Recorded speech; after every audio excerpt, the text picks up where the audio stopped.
मुझे इतनी सी आवाज की आदत नहीं है, सो आई वांट थोड़ा सा और एनर्जी चाहिए मुझे। जय भीम।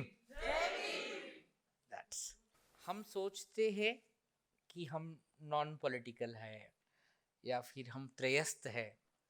ऐसा कभी होता नहीं। आपकी जिंदगी से जुड़ी हर चीज पॉलिटिक्स में है। कोई तो भी इंग्लिश राइटर कहता है कि नथिंग टू प्राइवेट, सब पॉलिटिक्स है।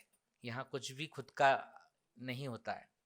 आपका खाना पॉलिटिक्स है, आपका बोलना पॉलिटिक्स है, आपका पहनना पॉलिटिक्स है, आपके बाल बढ़ाना या काटना पॉलिटिक्स है, आप कौन सी भाषा में बात करते हो पॉलिटिक्स है, आप कौन से रंग के हो पॉलिटिक्स है। हर चीज में पॉलिटिक्स है। अभी एक्टिव पॉलिटिक्स और पैसिव पॉलिटिक्स नाम के दो हिस्से गिरते। ज्यादातर लोग पैसिव पॉलिटिक्स को कहते कि हम पॉलिटिक्स में हिस्सा नहीं लेना चाहते, लेकिन वो इनडायरेक्टली पॉलिटिक्स को सपोर्ट करते हैं। जैसे कि मंदिर यही बनाएंगे, लड़कियों को बुर्का पहनना जरूरी है, हाँ? रोहिंग्या हत्याकांड पे बात नहीं करनी है। दिस इज वो हमारा टॉपिक नहीं, उसके ऊपर हम नहीं बात करेंगे। ये हुआ पैसिव पॉलिटिक्स। एक्टिव पॉलिटिक्स जो आके सामने आके खुल्लम खुला आप अपना डिसीजन रखते हो कि मुझे ये करना है, मुझे ये चाहिए। तो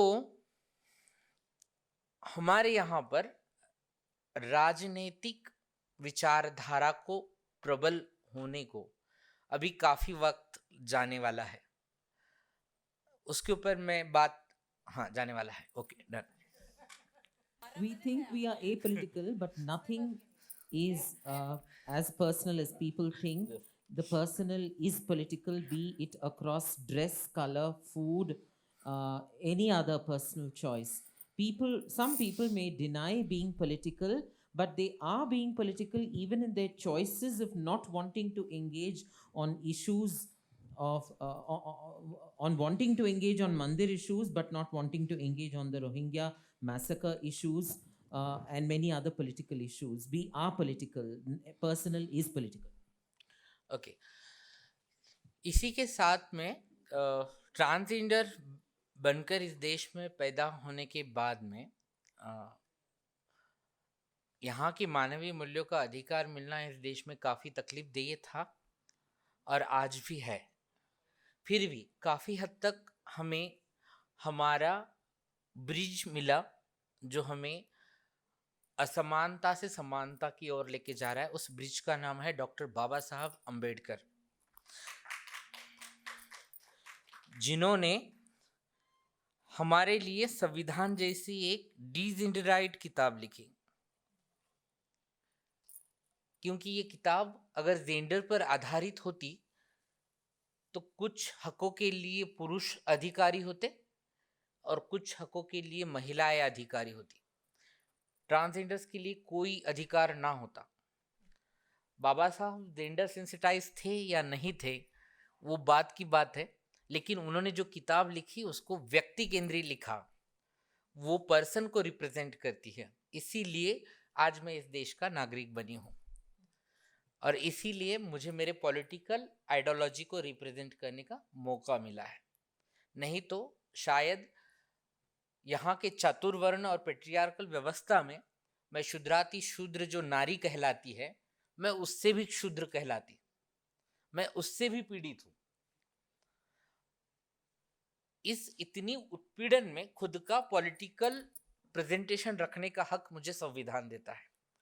उस हक की बदौलत मैंने काम करना शुरू किया। 2014 के बाद में मैंने पॉलिटिकल एक्टिविटीज में इन्वॉल्व होना शुरू किया। उसके पहले मैं जेंडर सेंसिटाइजेशन का काम करती थी और अभी भी मैं वही काम ज़्यादा करती हूँ और उसी को सपोर्ट मिले इसीलिए मैंने राजनीति का आधार लिया। क्योंकि जब आप कहते हो कि हमें ये बदलाव, शिक्षा नीति में बदलाव चाहिए, हमें हमारे जीवन नीति में बदलाव चाहिए, हमें हमारे पहला जिंदगी के कमाई के जरिए में बदलाव चाहिए, तो उसके लिए पॉलिसी ज़रूरी है। और पॉलिसी के लिए आपका शासन में प्रतिनिधित्व होना जरूरी है, और शासन में प्रतिनिधित्व के लिए आपका रिप्रेजेंटेशन वहां होने के लिए आपको आरक्षण जरूरी है। Transgender lives have have have always existed, but we stand today where we are because of a bridge of human values that was built by none other than Dr. Baba Sahib Ambedkar, who wrote a very gender inclusive constitution. Whether or not we are able to answer the question as to whether Dr. Baba Sahib Ambedkar was gender sensitized, the book that he wrote, which is the Constitution, is gender inclusive. Hence, I, as a transgender woman of the most repressed background, have found space to stand and speak. We need policies that are inclusive, and to have those, we must have political representation and representation in the administrative and civil services. Okay, आरक्षण जब लिखा गया, आरक्षण को हमारे यहाँ पर अभी थोड़ी सी गलत फहमियाँ हो गई है, बहुत सारे लोग आरक्षण मांगना शुरू कर दिए गए। तो आरक्षण कोई गरीबी सुधार की योजना नहीं है, गरीबों को बढ़ा देने के लिए सहूलियत दी जाती है, और आरक्षण प्रतिनिधित्व का नाम है, रिप्रेजेंटेशन का नाम है। आरक्षण के लिए आपको एक क्राइटेरिया दिया गया है संविधान में। आप आर्थिक स्तर पर बैकवर्ड होना जरूरी है, आप शैक्षणिक स्तर पर बैकवर्ड होना जरूरी है, आप संख्यात्मक स्तर पर अल्पसंख्याक होना जरूरी है। चौथी बात कि आपका राजकीय प्रतिनिधित्व नहीं है तो वो मिलने के लिए आपको आरक्षण दिया जाता है। और ये सभी क्राइटेरिया LGBTAIQH ये कम्युनिटी पूरा करती है। ये इकोनॉमिकली बैकवर्ड है, पढ़ाई में पीछे है, इनका कोई पॉलिटिकल रिप्रेजेंटेशन अभी तक नहीं। हम भी है तो सिर्फ बातें कर रहे हैं, वहां पर रिप्रेजेंटेशन नहीं है। शबनम मौसी का एक इंटरव्यू है जिसमें शबनम मौसी कहती है कि मैं जीत के आने के बाद, निर्दलीय जीत के आने के बाद मैं कांग्रेस के पास में गई और उनको कहा कि मुझे आपकी पार्टी में आना है, तो उन्होंने जवाब दिया कि हमारे पास मर्दों की कमी नहीं है। ये जवाब खुद शबनम मौसी ने दिया है। और ये यहां से आज कांग्रेस में और राष्ट्रवादी कांग्रेस में सबसे ज्यादा ट्रांसजेंडर्स लोग स्पोक पर्सन अलग अलग पोजीशन पे काम कर रहे हैं। यहां तक का जो सफर है ये करने को 80 से 2020 आना पड़ा, मतलब 40 साल का सफर है। तो पॉलिटिक्स में ट्रांसजेंडर का फ्यूचर्स अगर बनाना है तो हमें काफी एग्रेसिवली हमारे हकों के लिए बात करना जरूरी है। Reservation is not for poverty alleviation. The state and governments can offer benefits to alleviate and mitigate poverty. Reservation is given based on caste-based repression, numerical non-representation, political non-representation, and so on. The LGBTIAHQ communities face all of the above exclusions, and hence they are a fit case for reservation. If transgender persons need to have futures in political representation, we need reservations. हमें आरक्षण तो चाहिए। उसमें एक बहुत सुंदर चीज सवेरे ग्रेस जी ने हमसे कही थी कि हमें आरक्षण हमारे ट्रांसजेंडर होने के इस बेनिफिट के ऊपर भी मिलना चाहिए, और उसके साथ में हम अगर बैकवर्ड क्लास से आते हैं या फिर क्लास से नहीं कास्ट से आते हैं तो हमें उसके भी बेनिफिट्स मिलने चाहिए। अगर एससी ट्रांसजेंडर है तो उसे एससी के भी बेनिफिट्स मिलने चाहिए और ट्रांसजेंडर होने के भी बेनिफिट्स मिलने चाहिए, क्योंकि उसका शोषण भी उतना दोहरा हुआ, वो ओनियन लेयर से शोषण के हम देखा देखी कह लेते हैं कि ये शोषण का और कास्ट का कोई संबंध नहीं है, लेकिन हम ये नहीं जानते कि उसका इफेक्ट उसके ऊपर है। इसकी ओनियन लेयर से वो सब बताने को टाइम कम है मेरे पास में, मैं शॉर्ट में बताना चाहूँगी कि ये जो शोषण है ये हम नहीं कहेंगे तो भी वो है, और जाति व्यवस्था आज भी यहाँ काम करती है। यहाँ के राष्ट्रपति को उसकी जात बैकवर्ड है इसलिए मंदिर के दरवाजे पे बिठा के पूजा कराई जाती है। क्या उसके पास पैसा बहुत है, वो पूरा मंदिर बांध सकता है, लेकिन फिर भी उसको मंदिर की सीढ़ियों पे बिठाया जाता है क्योंकि उसकी जाति बैकवर्ड। तो इस बात का ख्याल ट्रांसजेंडर्स को रखना है कि कौन सा इफेक्ट आपके ऊपर काम कर रहा है, कास्ट काम कर रहा है, क्लास काम कर रहा है या जेंडर काम कर रहा है।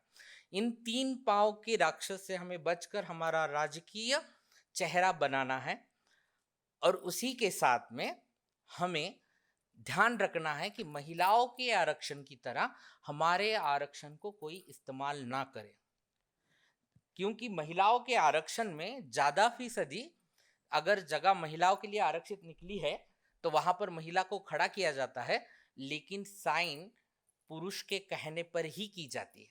डिसीजन मेकिंग पावर इस मर्दों के हाथ में होता है। महाराष्ट्र में एक ट्रांसजेंडर को सरपंच बनाया गया, आपसी तकरार में उनको सरपंच बनाया गया, लेकिन डिसीजन मेकिंग पावर के वक्त उनके हाथ में कोई पावर नहीं है। जो दो पार्टी है वो सब बताती है और फिर वो लोग साइन करते हैं। इस तरीके से ट्रांसजेंडर आरक्षण का इशू कोई इस्तेमाल ना करे, इसलिए हमें प्रयत्नशील रहना चाहिए। बहुत कम समय में बहुत मुद्दे बात कर रही हूँ मैं, सिर्फ ठोक ठोक बात कर रही हूँ। इसी के साथ में हमें सिंपैथी के लिए कौन यूज कर रहा है यही भी हमें देखना पड़ेगा। ट्रांसजेंडर्स को कौन सिंपैथी के लिए यूज कर रहा है, जैसे कि सब्जी बना दी और उसके ऊपर से हरा धनिया जैसे थोड़ा सा डाल दिया सजाने के लिए, उसी तरीके से ऑल ओवर इश्यूज में ट्रांसजेंडर इशू को कौन इस तरीके से रिप्रेजेंट कर रहा है, ये भी हमें ऑब्जर्व करना पड़ेगा कि क्या एक्चुअल में ट्रांसजेंडर नीति से ये लोग सहमत है या फिर दिखावा कर रहे हैं। अगर दिखावा नहीं कर रहे तो अलग अलग राजनीतिक दलों में जो ट्रांसजेंडर्स है उनके पास में क्या पावर्स है और वो कौन सी निर्णय प्रक्रिया में कितनी सक्षमता से सहभाग ले रहे हैं और बात कर रहे हैं। क्या बोलते, मुझे मिलाकर, मुझे जैसों को मिलाकर ये बात सोचनी चाहिए। इसके साथ में मुझे ऐसा लगता है कि पॉलिटिकल पार्टी में ट्रांसजेंडर्स ने आना बहुत जरूरी है। ये मुद्दा बोल के मैं रुक जाऊंगी अभी। लास्ट टॉपिक बहुत अहमियत भरा मुद्दा है। देखो, आपको ट्रांसजेंडर्स के लिए अच्छा भविष्य चाहिए तो आपको अच्छा समाज चाहिए। एक गर्भवती माता जब बच्चे पेट में बच्चा रखती है तो उसके दूल्हे के पीछे लगती है कि हम यहाँ झोपड़पट्टी में बच्चे को पैदा नहीं करेंगे, अच्छे एरिया में जाएंगे, जरा दूसरी जगह रूम लेंगे। क्यों? तो वो उसके बच्चे को एक अच्छा माहौल देना चाहती है।